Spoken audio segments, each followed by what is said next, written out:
I have the perfect story to show how the demise of part of the textiles in New England occurred until it became an unfortunate story. The key players were Larry Liebenau, my business partner for 42 years, and myself.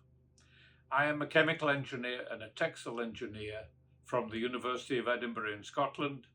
Larry had an MBA from Cornell. In the summer of 1972, Larry called me in Canada from Argentina, where I had been working in Canada for 8 years.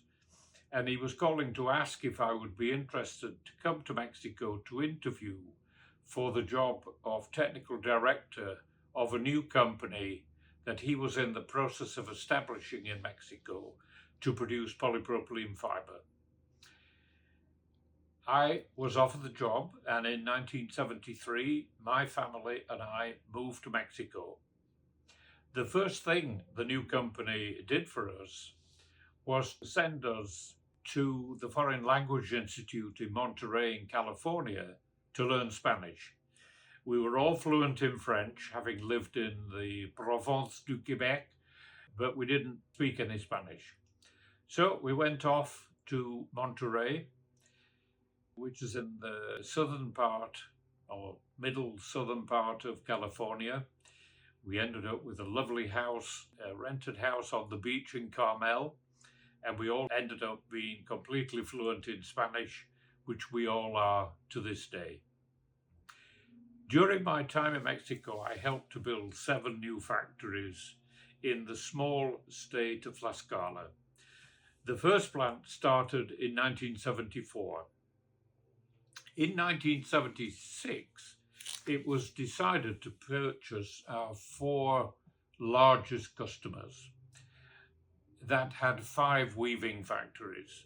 And my job was to pull these 5 facilities into one, which was done by building a completely new factory down in the state of Tlaxcala, where one of my first jobs there before I built the fibers plant, my very first job for them was to go and buy 600 acres of land down on the border just as you leave to go into Tlaxcala. This new facility was achieved over a 3-year period, and it resulted in a completely new weaving mill that had flat weaving, both dobby and jacquard, and also velvet production, both plain and jacquard, that in the following 5 years diversified to producing fabric for the 7 automotive companies producing cars in Mexico. We had been persuaded by the president of Mexico to start producing fabric for cars in Mexico. We were the first company. I put together a program with all 7 automotive companies that existed at that time that previously had been importing their fabrics. By 1983, Textile had an 85% market share in the upholstery fabric sales. We, of course, had 100% of the automotive fabric supply. Our total sales by then, bearing in mind we had started from nothing, our sales by 1983 had grown to $250 million US, and we were employing 5,500 people. In 1983, all our 5 senior management people chose to leave Mexico, and most of us relocated here to the United States. We then tried to purchase a weaving mill, but none were available at a reasonable price at that time. So instead, we bought 2 yarn mills, one in North Carolina and one in Philadelphia. Then we had an opportunity to set our eyes on the potential purchase of Quaker fabric in Fall River. So in 1988, Larry and I put together a project to purchase Quaker. We needed $50 million to do this. And Larry and I were able to supply a portion of this we eventually were able to obtain a loan from an Italian investment group of 44 million. Included in the 50 million was an objective of purchasing 90 new Dornier looms to update the weaving base. Quaker, prior to our purchase, was a privately owned company. In the 1980s, the founder died, and soon later, so did his eldest son, who had been groomed to take over. The next son was close to being a hippie, but had to step in to run the company, which he did for a few years. But by 1988, it was not running very well. He had diversified the owner structure at that time, and we were able to persuade a combination of him and his new partners that we should buy the company, which we subsequently did in 1989. The 90 Dornier looms were purchased, installed, and started up in 1992.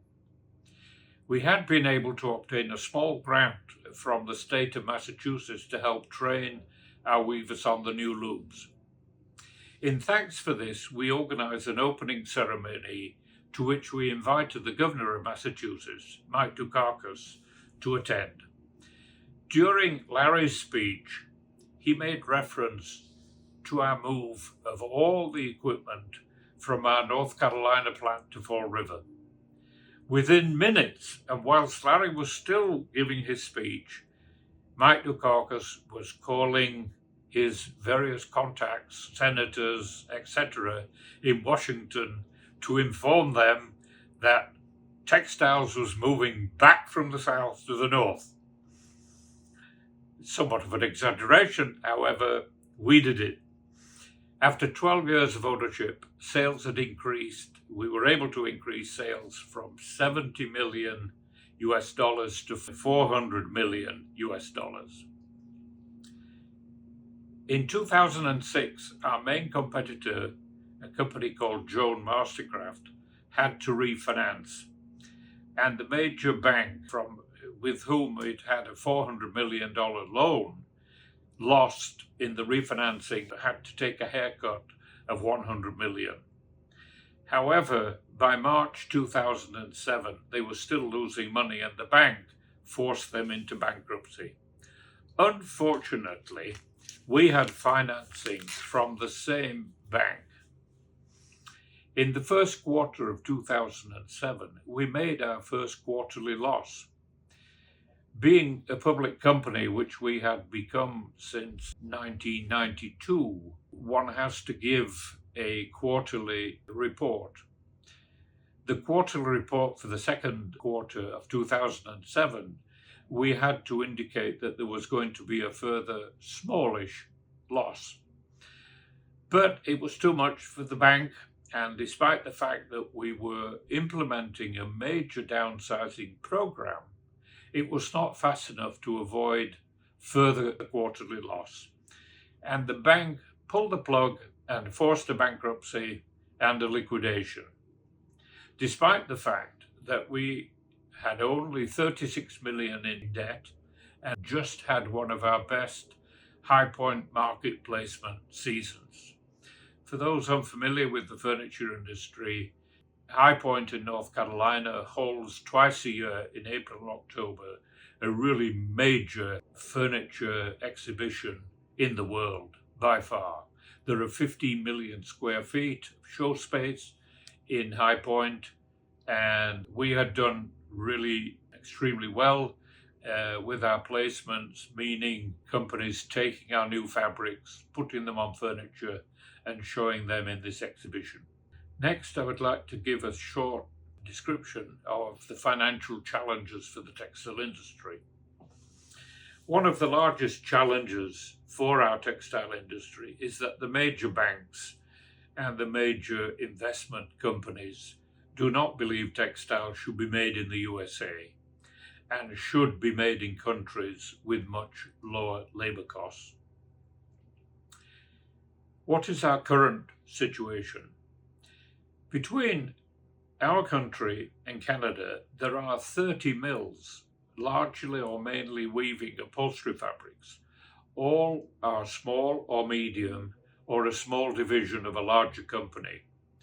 Most of my business today is selling specialized yarns sourced in Europe to 12, for the moment, 12 of the 30 mills.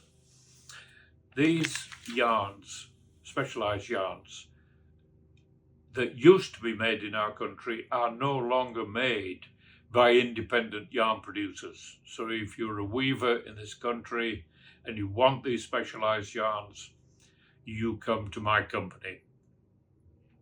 So my mission today is to help the remaining mills produce fabric for the part of the market that needs better fabrics and can be purchased in relatively small quantities with much faster deliveries than imported fabric.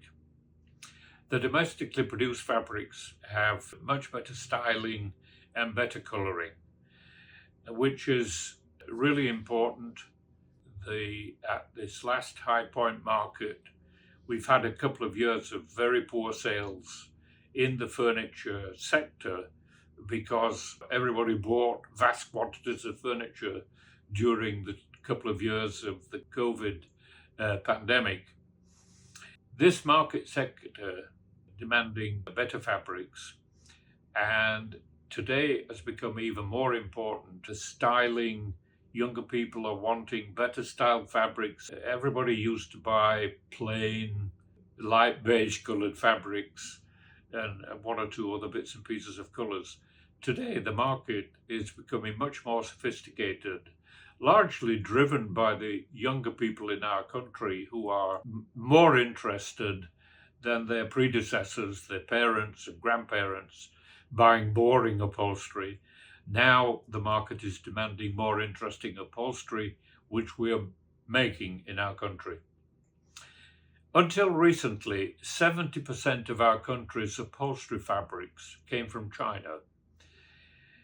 But with the Trump tariffs of 25% and likely to increase, they have caused a significant move away from China for the sourcing of fabrics to countries such as India, Vietnam, Indonesia, and Cambodia. These changes will be a major new challenge for the domestic furniture manufacturing business and the furniture retail sector. Everything was beautifully organized. The Chinese did an excellent job, and because of the vast quantity of shipments coming out of China, the logistics were reasonably easy to handle. Trying to redo things out of these other new countries will be a major challenge for the furniture sector. However, it is likely that 5% of the previous supply of fabrics from China will end up coming to our country. This sounds a small number, but in fact it would represent an increase of 25% in the stateside demand for upholstery fabrics. This country, of course, has still a huge experience of producing textiles. Back 50 years ago, we produced virtually 100% of our textile requirements, from furnishings to clothing to other end users. What the industry is doing is to more narrowly focus on much more specialized things, like the better end of the upholstery market. We have quite a large industry here making technical fabrics for all kinds of different applications. So leave it to the Indias and Chinas of this world to produce the simple textiles, which they do in huge volume, and it makes sense for us to have good commercial relationships with these countries to obtain a combination of both fabrics and garments and furniture and components of furniture. However, what has to be understood by the companies that are still in textiles, they have to concentrate on specialized, more sophisticated fabrics. They also have to be very determined, and most of them are, to invest in the continuing development of their products. If all of this is done correctly, then certainly a much smaller textile industry will exist here and has demonstrated the capability that it can make things that neither the Chinese, the Vietnamese, the Indians are interested in making. The key thing is they want volume, which you can get in the cheaper end of textile fabrics. At the better end, it's a much smaller volume. You have to be clearly keeping track of the specialty element of the business and to continue aggressively developing the products. So today's successful textile companies are doing a perfectly fine job. In my area, the upholstery fabric area, certainly the capability, I don't know anywhere near as much about the technical fabric area of textiles. My expertise throughout my career has been involved in everything from fiber on down to the finished fabric for the general furnishings area, furnishings for residences, furnishings for what we call contract applications, healthcare facilities, restaurants, hotels, where more demanding requirements are being put on the fabric because of its increased usage during its lifetime.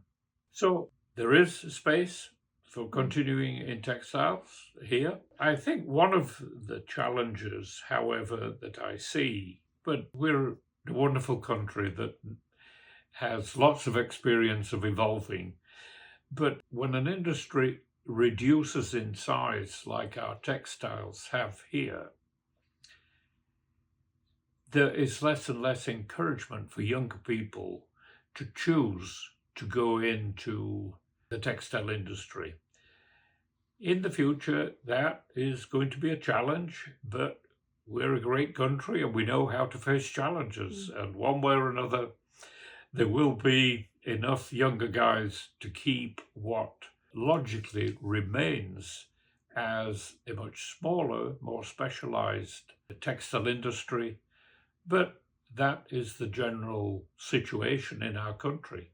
We concentrate on doing what we're good at, and a portion of textiles we're good at and will continue for many years to come.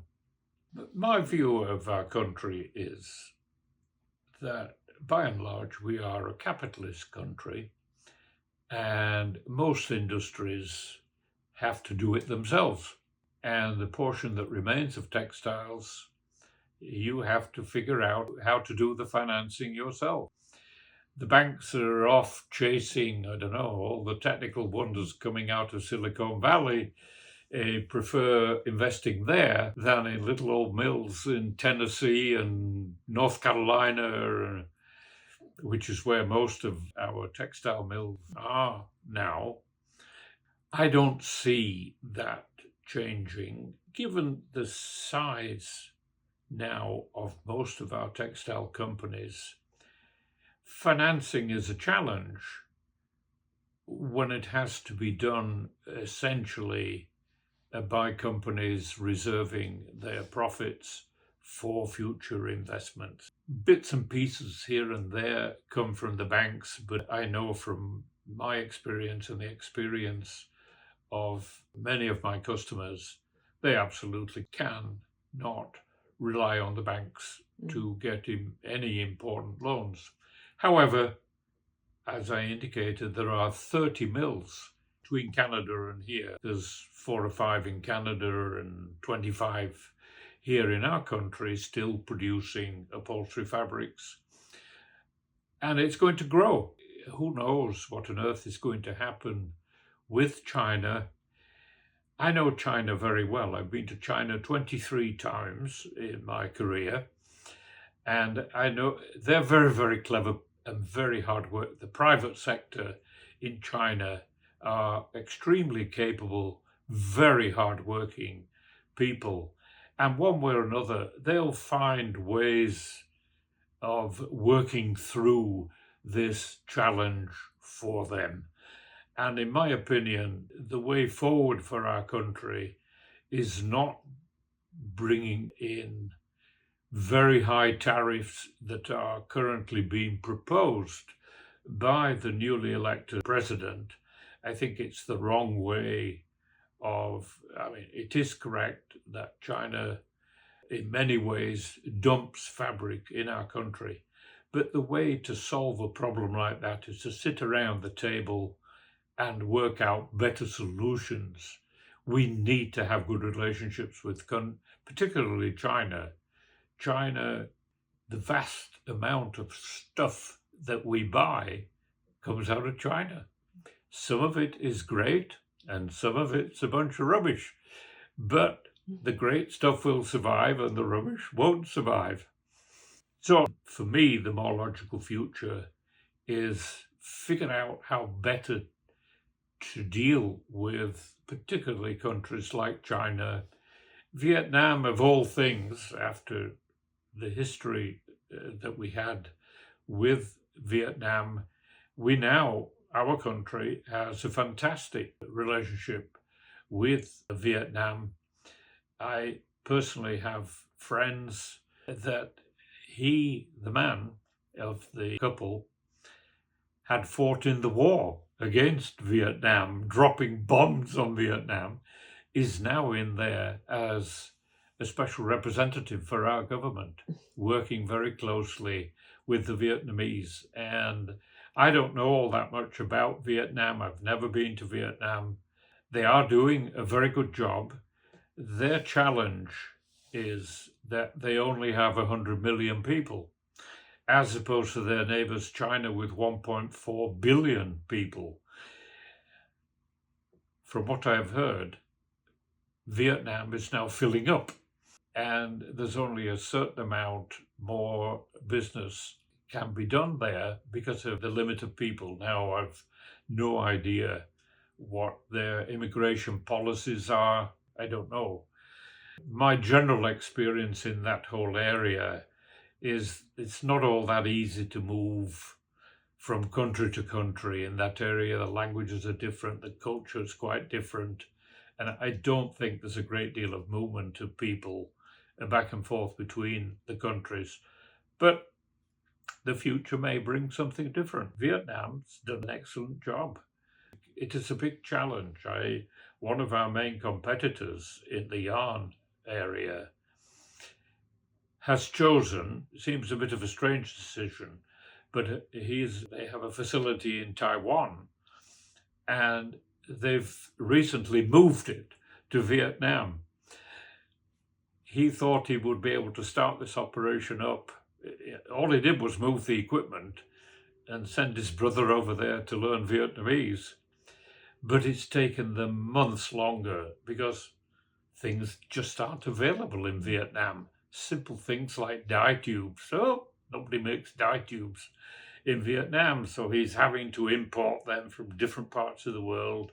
Sounds easy, but it's not terribly straightforward. So big challenges for the furniture industry as China and our country somehow reorganize the current commercial relationship. I think in the long term, we'll have a strong relationship with China. It makes sense. I don't want to be too political.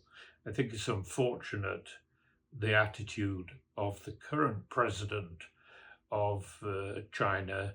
I personally feel he's taking China in the wrong direction. They were in an absolutely incredible direction until 4 or 5 years ago, when this guy came in and has chosen to somehow redirect China to be the great Chinese empire, for what all that might possibly mean. Doesn't mean really very much. Well, I wish China the best of luck. They are good people. I have many friends in China who have told, and unfortunately these days, it's very difficult to communicate. You have to be very careful now communicating with China. Not at our end, we're okay at our end, but at the Chinese end, if you're heard or seen to be making any negative comments about the current Beijing government setup, you're in trouble, big trouble.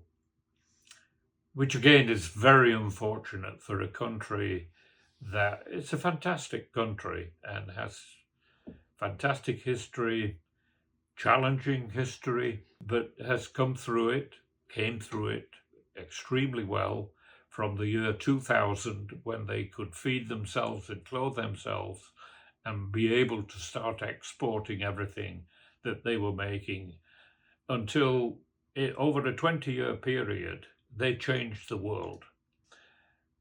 There's a bit of a setback right now, but I think in the future it will eventually go away.